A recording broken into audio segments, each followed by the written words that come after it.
ఈ వారం వ్యవధిలో మరలా రాష్ట్ర ప్రజల ముందుకి ఒక ఇబ్బందికరమైన పరిస్థితుల్లో వచ్చి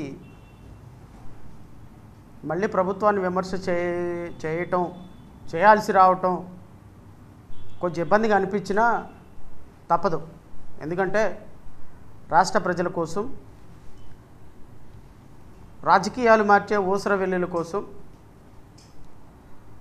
రాజకీయాలని రంగుల కంటే ఎక్కువగా మార్చేటువంటి ఊసర వెల్లుల యొక్క నిజస్వరూపాన్ని బయట పెట్టడం కోసం రావాల్సిన పరిస్థితి ఉంది. ఎవరు ఎన్ని తిట్టుకున్నా, ఎవరు ఎంతగా మాట్లాడినా, ఎవరు ఎన్ని విమర్శలు చేసినా, ఎవరు ఎంత తలల బాదుకున్నా మీడియా ముందుకు రావటం మాత్రం అనివార్యం. రాష్ట్ర ప్రజలకి మీ ముసుగును తొలగించే కార్యక్రమం మాత్రం డే బై డే కార్యక్రమాల రూపంలో చేస్తాను అని ఒక ప్రమాణం తీసుకున్నాను. కాబట్టి ఖచ్చితంగా ఈరోజు ఒక ప్రముఖ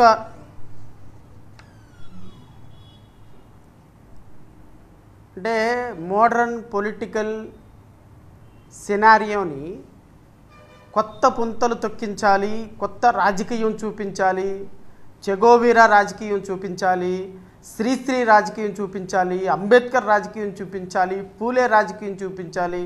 వీళ్ళందరినీ మిక్సీలో వేస్తే ఒక కొత్త తరం పాలిటిక్స్కి, ఒక జీరో పాలిటిక్స్కి, ప్రశ్నించే పాలిటిక్స్కి నేను బ్రాండ్ అంబాసిడర్ని అవుతానని వచ్చినటువంటి పవన్ కళ్యాణ్ నిజస్వరూపాన్ని ఈరోజు మీడియా సాక్షిగా రాష్ట్ర ప్రజలకి వివరించదలుచుకున్నా.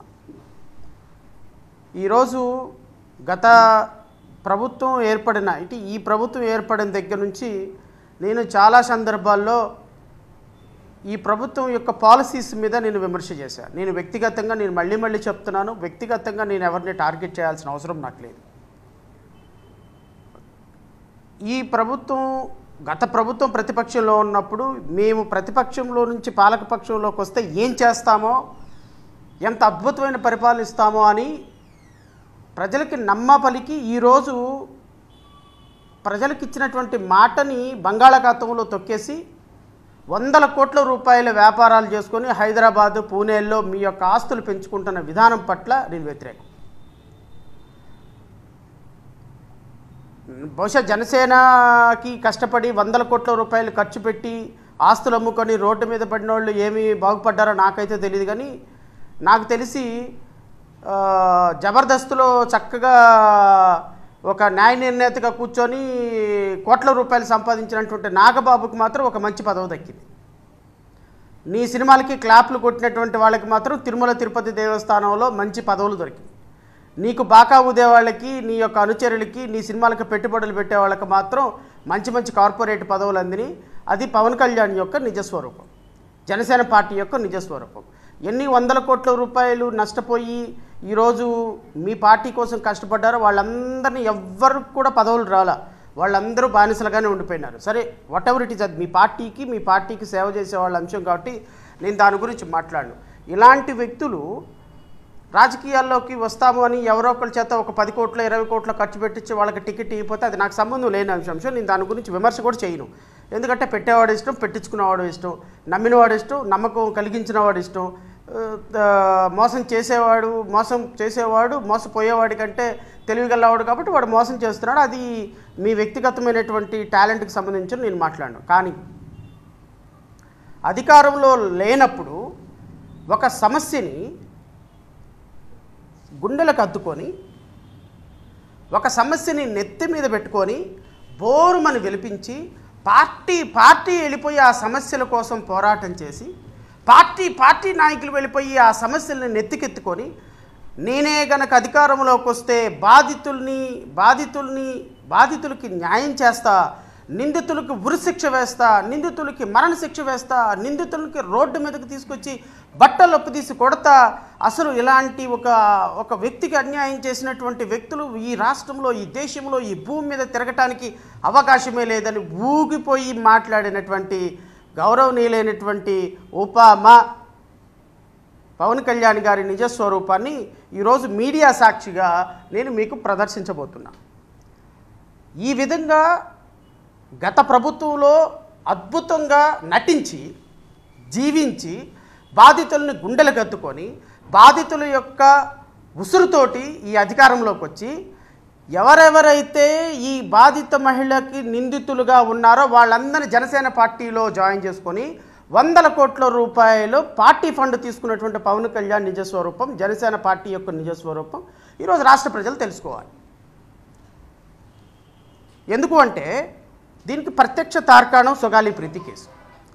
నేను సుగాలి ప్రీతి కేసులో నేను మొదటగా ఆరోపించినట్టుగా సుగాలి ప్రీతి కేసులో గౌరవనీయులైనటువంటి పవన్ కళ్యాణ్ ఎంత స్థాయిలో సుగాలి ప్రీతి కేసుని తమ గుండెలకు హత్తుకొని తమ పార్టీ అద్దుకొని తమ పార్టీ ఈ సుగాలి ప్రీతి కేసుని ఎంత అద్భుతంగా తీసుకుంటాము, మేము అధికారంలోకి వస్తే, నేను అధికారంలోకి వస్తే బాధితులకి న్యాయం చేస్తానని చెప్పినటువంటి పవన్ కళ్యాణ్ ఏ స్థాయిలో వీరంగం చేశారో రాష్ట్ర ప్రజలందరూ చూశారు. దానికి నేను విట్నెస్ కాదు, రాష్ట్ర ప్రజలు 5.5 కోట్ల మంది ప్రజలు విట్నెస్. అధికారంలోకి రాగానే ఏమైపోయింది? అధికారంలోకి రాగానే డిఎన్ఏ మ్యాచ్ అవ్వటం లేదు. నన్ను ఏం చేయమంటారు? నేనేమన్నా ఇన్వెస్టిగేషన్ చేసేవాడినా? నేనేమన్నా నిందితులను పట్టుకొని వచ్చి అరెస్ట్ చేసేవాడినా? పోలీసులు చేయాలి ఆ పని, చట్టం తన పని తాను చేసుకుపోద్దని చెప్పినటువంటి అద్భుతమైనటువంటి మాటలు కూడా రాష్ట్ర ప్రజలు విన్నారు. మీరు వెళ్ళి హోమ్ మినిస్టర్ని అడగండి, అయ్యా ఏంది రాష్ట్రంలో అన్యాయాలు, అక్రమాలు, మర్డర్లు, రేపులు జరిగినాయి అంట, వెళ్ళి అడగండి. హోమ్ మినిస్టర్ని అడగండి, చీఫ్ మినిస్టర్ని అడగండి. నాకేం సంబంధం లేదు. ఏదో డిఎన్ఏ మ్యాచ్ అవటం లేదని నేను డీజీపీని పిలిచి అడిగితే చెప్పాడు అన్న మాట కూడా రాష్ట్ర ప్రజలు విన్నారు. ఇది కరెక్టేనా అనేది నా భౌతికమైనటువంటి మౌలికమైనటువంటి ప్రశ్న. నేను ఇంకొంచెం ముందుకెళ్ళి నాకున్నటువంటి ప్రాథమిక సమాచారంతో నేను చెప్పా, కట్టమంచి రామలింగారెడ్డికి సంబంధించినటువంటి నిందితుల దగ్గర కోట్ల రూపాయలు జనసేన నాయకులు పార్టీ ఫండ్ తీసుకొని వాళ్ళని కాపాడే బాధ్యత పవన్ కళ్యాణ్ గారు తీసుకుంటారు అని ఆ నిందితులకి మాట ఇచ్చారు.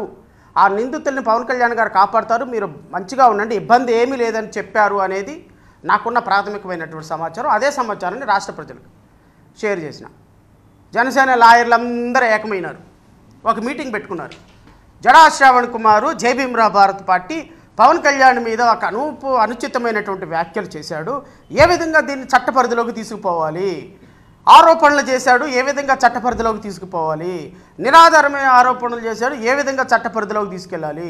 మా పవన్ కళ్యాణ్ గారు సచ్చీలుడు, మా పవన్ కళ్యాణ్ గారు అద్భుతమైనటువంటి రాజకీయాలను మార్చడానికి వచ్చినటువంటి ఒక దేవుడే పంపించినటువంటి ఒక దేవదూత, అలాంటి దేవదూతను పట్టుకొని మీరు రాజకీయాల్లో లంచాలు తీసుకుంటారని అంటారా అని లీగల్గా టీం అంతా విజయవాడలో అయ్యారు.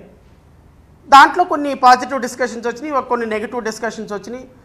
మరి 30,000 మంది అమ్మాయిలు పారిపోయినారు, 30,000 మంది అమ్మాయిలు ప్రాస్టిట్యూషన్ హోమ్లోకి తరలించబడ్డారు, నాకు కేంద్ర నిఘా వర్గాలు చెప్పినాయి అని మాట్లాడినటువంటి మీరు ఏ ఆధారాలతో మాట్లాడారు అని అక్కడ ఒక ప్రశ్న లేవనెత్తింది. జగన్మోహన్ రెడ్డి 100 కోట్లు 1000 కోట్ల రూపాయలు ఆదాని దగ్గర నుంచి దోచుకున్నాడని ఏ ఆధారాలతో మాట్లాడారు, అక్కడ ఒక ప్రశ్న తలెత్తింది. జగన్మోహన్ రెడ్డి అంబానీ నుంచి, ఆదాని నుంచి, లేకపోతే రాజకీయ నాయకుల దగ్గర నుంచి, కంపెనీల దగ్గర నుంచి జే ట్యాక్స్ వసూలు చేస్తున్నారని ఏ ఆధారాలతో మాట్లాడారు అని రేపొద్దున అడిగితే మనం కూడా సూప్లో పడతాం సార్, బెటర్ తేలుగుట్టిన దొంగల్లాగా కామ్గా ఉండిపోదాం, తర్వాత మాట్లాడుకొని వాడే వెళ్ళిపోతాడులే అనేటువంటి ఒక ఒపీనియన్కి వచ్చిన తర్వాత డ్రాప్ అయినారు. సరే, దీని మీద నేను చేసింది ఆరోపణ కదా. అయితే ఈ రాష్ట్ర ప్రజలకి నేను ఆధారాలతో సహా ఒక అంశం పట్ల ఈరోజు మీకు చూపిస్తా. ఈ ఆధారాల మీద నేను చూపించేటువంటి ఆధారాలు అవి పబ్లిక్ డొమైన్లో ఉన్నాయే, పెద్ద విషయం లేదు. బట్ నాకు రహస్యంగా ఒక జనసేన కార్యకర్తలే, జనసేన వాళ్ళే పవన్ కళ్యాణ్ యొక్క నిజస్వరూపాన్ని చూపించడానికి పంపించారు అంటే రాష్ట్ర ప్రజలు నమ్ముతారా? అంటే అధికారంలో ఉన్నప్పుడు, అధికారంలో లేనప్పుడు సమస్యలు కావాలి. ఎందుకు కావాలి సమస్యల్ని కొనుక్కోవాలి, అవసరమైతే డబ్బులిచ్చి కొనుక్కోవాలి. మన సినిమా ఈవెంట్లు కదా, సో సినిమా ప్రమోషన్ కోసం ఏం చేయాలి? సినిమా ప్రమోషన్ల కోసం ఈవెంట్స్ చేయాలి. ఆ ఈవెంట్స్లో రకరకాల కళాత్మక హృదయాలు వస్తాయి. బట్ రాజకీయాలు సినిమా కాదు కదా. రాజకీయాలు సినిమా కానప్పుడు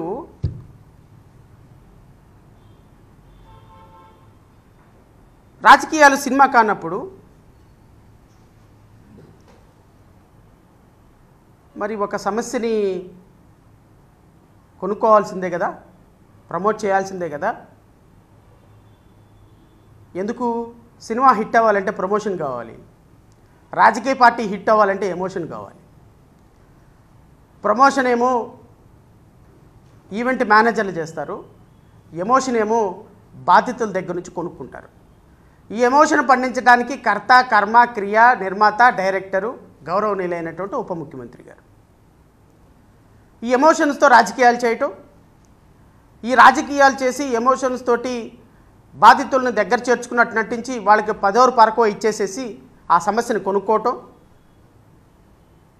మన దగ్గర ఫ్యాన్ బేస్ ఉంది కాబట్టి ఆ ఫ్యాన్ బేస్ తోటి ఒక ఈవెంట్ చేయటం. ఈ ఈవెంట్ని చూసి నిందితులు వామ్మో లేనిపోయింది పవన్ కళ్యాణ్ గారు ఏమైనా చేస్తాడేమోనని పరుగో మీ దగ్గరికి రావటం. వాళ్ళ దగ్గర ఒక 100 కోట్ల రూపాయలు, 10 కోట్లో 20 కోట్లో వాళ్ళ స్థాయికి తగ్గట్టు తీసుకోవటం, గాప్చూప్గా పార్టీని టెంట్ హౌస్ సామాన్ లాగా అద్దెకివ్వటం. ఇది క్లుప్తంగా గౌరవనీయులైనటువంటి ఉప ముఖ్యమంత్రి గారు చేసేటువంటి రాజకీయం.